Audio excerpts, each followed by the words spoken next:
Ya pemirsa itulah tadi kira-kira beberapa hal ataupun Ketua Umum PDIP Megawati Soekarno Putri yang beberapa kali menyinggung soal nama Presiden Prabowo Subianto termasuk juga menyebut soal nasi goreng. Ada momen yang menarik juga pada saat itu tertangkap pada peringatan hari ulang tahun PDI Perjuangan ke-52 pada 10 Januari lalu nih Mas Guntur, Bang Hendarsam dan juga Kang Cecep yang nanti akan berbicara lebih banyak mengenai ini. Kalau kita lihat momen kebersamaan pada saat itu Bu Mega juga berdampingan dengan putra-putrinya.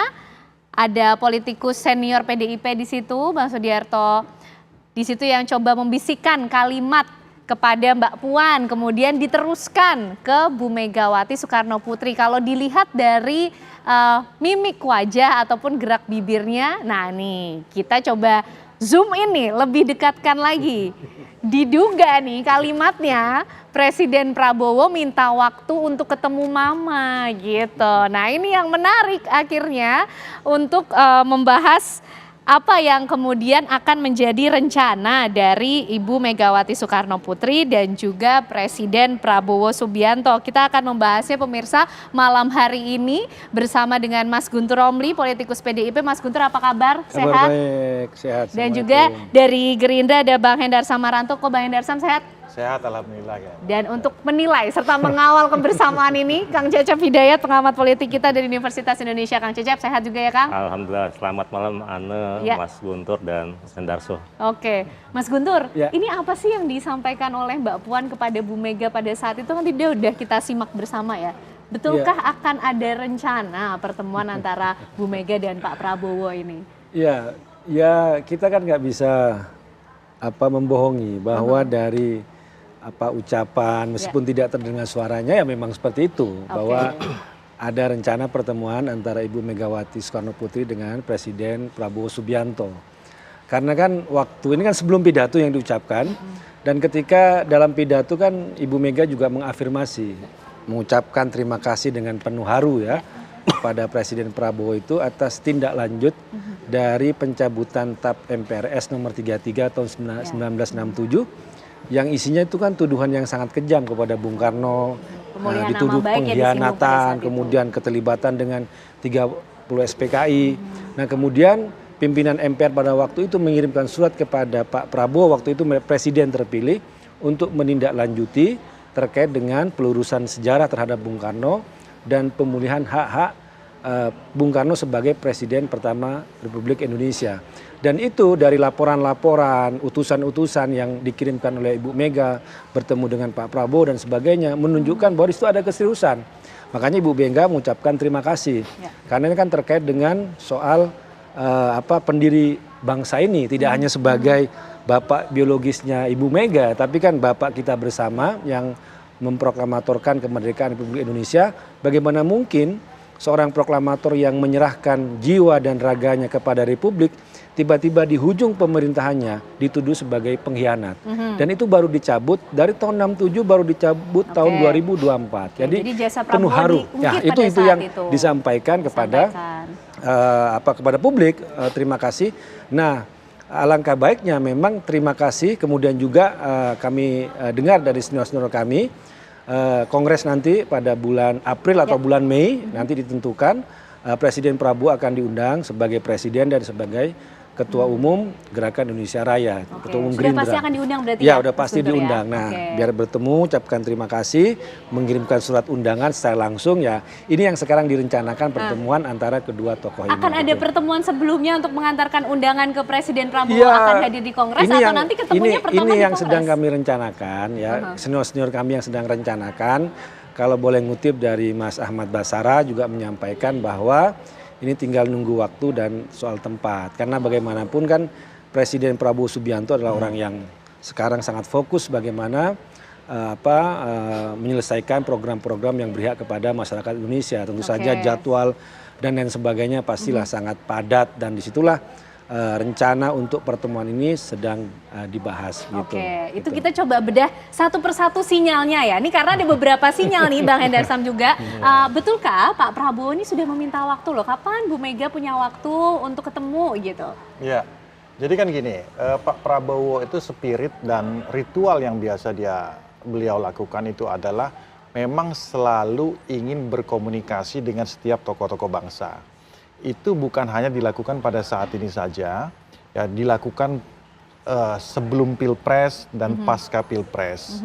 Ya, kalau kita bisa mencatat contoh ya kan, di periode sebelum Pilpres dilakukan, kan ada kandidat-kandidat cawapres yang katanya akan dicalon bersanding dengan beliau atau gimana kan seperti itu. Dan kemudian beliau datangi kan satu persatu tokoh-tokoh bangsa. Itu merupakan kebiasaan beliau. Ritual beliau bahwa beliau memang tidak melihat posisi beliau lebih tinggi dari orang lain, tapi dia respect dan dia Semua mencoba. dirangkul. Semua ingin dirangkul ya. Setidak-tidaknya komunikasi dan silaturahmi itu akan tetap terjalin. Nah, itu beliau lakukan. Dan khusus untuk Bu Mega, karena beliau merupakan salah satu tokoh sentral di Republik ini, tentunya merupakan suatu kewajiban bagi beliau untuk bertemu dan melakukan komunikasi kebangsaan dengan Bu Mega, kan seperti itu. Jadi memang itu merupakan standar dari Pak Prabowo yang selama ini beliau jalankan selama ini. Nah, yang kedua yang berikutnya juga bahwa memang untuk Pak Prabowo dengan dengan Bu Mega memang tidak ada halangan yang berarti, karena ada dua aspek yang bisa kita lihat, yaitu aspek historisnya. Hubungan emosional antara Bu Mega dengan Pak Prabowo ini sudah terjalin cukup lama dan tanpa satu kali pun secara pribadi mereka mempunyai masalah pribadi, ya.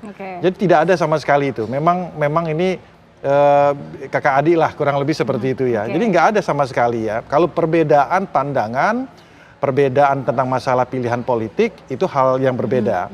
Nah, secara historis itu sama sekali tidak ada, no issue tentang masalah itu. Kedua juga tentang masalah ideologi.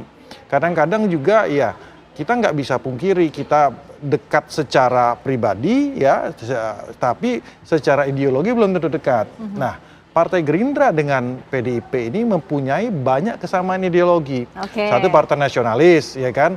Dan program-programnya yang benar-benar menyentuh ke rakyat-rakyat kecil, ya, seperti makan siang gratis itu. Makanya Bu Mega pasti harusnya sepakat saya rasa dengan itu. Cuman dengan beberapa catatan itu hal yang wajar. Karena itu benar-benar menyentuh ke grassroots dan wong cilik ini tadi. Kan itu merupakan salah satu indikasi dan parameter yang bisa kita lihat. Jadi ada satu vision nih ya. Ya dari dua aspek itu ya memang nggak ada halangan bagi kedua tokoh bangsa ini untuk kemudian nanti bertemu. Tapi apakah pertemuan itu bisa terjadi? Karena ini kan isu tentang masalah pertemuan ini udah berapa kali dilakukan, beberapa kali muncul. Dari sebelum Pilpres, kemudian pada saat dilantik, seperti gitu. itu. Tapi kita tidak melihatnya juga bisa seperti itu. Bahwa sebuah pertemuan itu harus yang dilihat itu kan esensi dan hasil daripada pertemuan tersebut sebenarnya. Jadi bukan sekedar dikasih panggung, ya seremonial, gini-gini, habis itu selesai nggak ada apa-apa, ya kan? Tapi yang kita inginkan sebenarnya kan esensi daripada pertemuan tersebut itu apa? Nah, esensinya itu apa? Apakah dalam tanda kutip kita sama-sama bagaimana ke depannya bisa membangun bangsa ini dalam posisinya masing-masing, ya itu kan menjadi satu hal yang jauh lebih penting menurut saya. Dan Bu Mega juga sudah menyampaikan tentang masalah itu.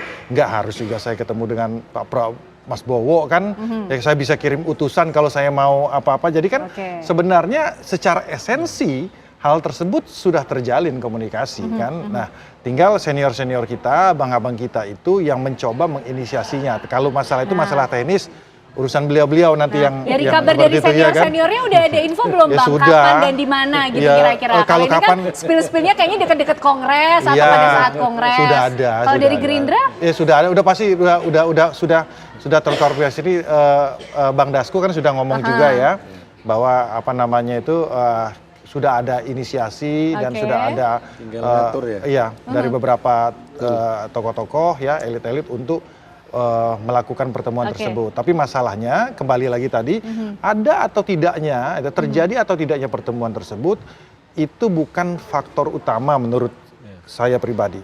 Tapi bagaimana kita spiritnya itu sama dulu gitu loh. Makanya kemudian ya kan Mas Ahmad Basarah, ya kan, Mas Arya Bima juga sempat sudah menyampaikan, kalaupun kami akan ada di luar kekuasaan, ya kan, kami akan memberikan suatu kritik yang konstruktif. Oke. Nah, ya kan, Baik. artinya artinya bukan politik asal beda, ya kan, semua yang dikatakan pemerintah salah, kan nggak kayak gitu kan, gitu gitu juga. kan. Nah, itu kan penting Oke, buat baik. message yang Ya. penting buat kita semua ke Oke, depannya. Kang Cecep nampaknya ini sudah kehangatannya sudah mulai ada, Iya. tinggal diteruskan. Betul, Tapi betul. nanti kira-kira di mana dan kapan, dan ini betulkah akan realisasi? Karena sudah beberapa kali sebenarnya betul isu-isu pertemuan ini mencuat. Tapi dijawabnya nanti ya, Kang Cecep ya. Usai jeda kami akan kembali dengan sinyal-sinyal lainnya nih dari tokoh-tokoh senior PDIP dan juga respon dari Gerindra. Kami kembali pemirsa untuk Anda sesaat lagi.